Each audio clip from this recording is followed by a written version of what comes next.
छत्तीसगढ़ में चुनाव की उल्टी गिनती शुरू हो गई है। कांग्रेस पार्टी ने अपनी तैयारियों को अंतिम रूप देना शुरू कर दिया है। कांग्रेस प्रदेश अध्यक्ष दीपक बैज से चुनाव की तैयारी और चित्रकूट विधानसभा सीट से चुनाव लड़ने समेत कई मुद्दों को लेकर खास बातचीत की हमारी संवाददाता करिश्मा सोनी ने।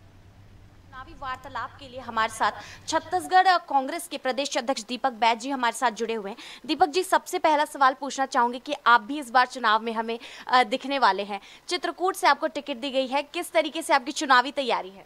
बिल्कुल, पार्टी आलाकमान ने प्रदेश की जिम्मेदारी के साथ साथ विधानसभा की जिम्मेदारी दी है और चित्रकूट विधानसभा हमारे जनता के ऊपर पूरा विश्वास और भरोसा है और हमेशा सुख और दुख में सहयोग जनता ने किया है और विषम परिस्थिति में भी हमारे साथ रहा है। चित्रकूट विधानसभा कांग्रेस से गढ़ रहा है, पहला चीज़। दूसरा, कार्यकर्ताओं ने जी जान लगाकर मेहनत करने हैं और हम लोग चित्रकूट विधानसभा इस समय ऐतिहासिक वोटों के साथ जीत कर जाएंगे और इसके साथ ही 12 विधानसभा का भी जिम्मेदारी है और पहला चरण 20 का, फिर सेकंड चरण 70 में से फिर टोटल 90 में से हम लोग 75 सीट की इस समय टारगेट रखें और 75 सीट जीत कर हम सरकार बनाएंगे। सूचियों की अगर बात करें तो प्रत्याशियों की तीसरी सूची भी जारी हो गई है और कहीं ना कहीं कई विधायकों के टिकट भी कटे, नाराजगी जो है जाहिर कर रहे हैं, तो उससे क्या कुछ नुकसान होने वाला है? देखिए, स्वाभाविक सा है,